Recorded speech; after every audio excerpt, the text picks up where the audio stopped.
ગુજરાતના આરોગ્ય વિભાગ દ્વારા પીઆઈયુ દ્વારા અનેક હોસ્પિટલ, પીએચસી, સીએચસી સેન્ટર રિપેરિંગના કામો ચાલે છે. પાલિતાણા સરકારી હોસ્પિટલમાં 2.5 લાખ લીટરની ભૂગર્ભ ટાંકી મંજૂર કરીને અમે વર્ક ઓર્ડર આપ્યો હતો અને મારી સરપ્રાઇઝ વિઝિટમાં પણ મેં આ ટાંકી જોવા, ભૂગર્ભ 2.5 લાખ લીટરની ટાંકી જોવાનો આગ્રહ રાખ્યો. ત્યારે ત્યાંના તંત્રને ખબર ન હતી કે અમારે અહીંયા ટાંકી નથી બની, પરંતુ ત્યાંના એન્જિનિયર કાર્યપાલક મેહુલ દવે અને નાયબ કાર્યપાલક ઇજનેર એવી કાલિયા દ્વારા અહીંયા બિલ પાસ કરવા માટે એજન્સી ધર્મનંદન કન્સ્ટ્રક્શન સાથે મેળાપણી કરી 2.5 લાખ લીટરની ટાંકી બનાવી જ નથી અને બિલ મંજૂરી કરવા માટે જ્યારે અહીં આવ્યું ત્યારે અમારા પીઆઈયુ વિભાગના અધિકારીશ્રીઓ મારા વિઝિટમાં પણ મેં આ ટાંકી ક્યાંય જોઈ ન હતી.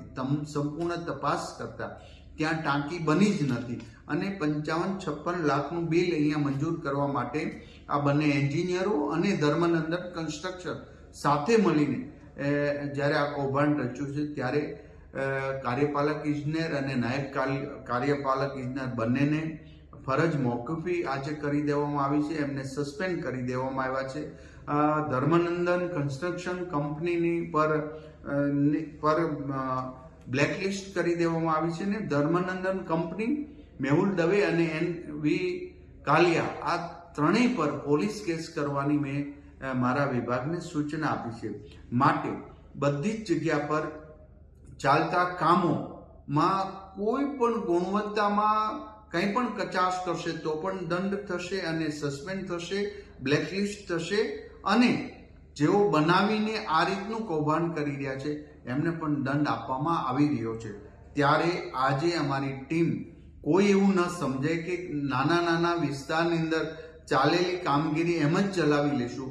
અમે ગમે ત્યાં સરપ્રાઇઝ વિઝિટમાં જશું, આવું ગોતીશું અને અમે સરકારના પાયે સમાજ લોકોના પાયે પૈસાનો હિસાબ અમે આ લોકો પાસે માંગીશું. ગરીબ દર્દીઓ માટેની સવલતમાં આટલી મોટી ખરાબ વૃત્તિના લોકો જ્યારે આવું કામગીરી કરતા હોય ત્યારે સરકાર પણ સખ્ત એક્શન લેશે.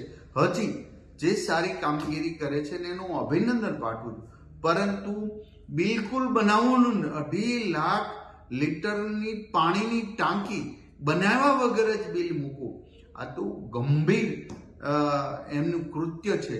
અમને પોલીસ કેસ પણ કરવામાં આવશે, સસ્પેન્ડ પણ કરી દેવામાં આવશે અને બ્લેકલિસ્ટ કરી દેવામાં આવશે.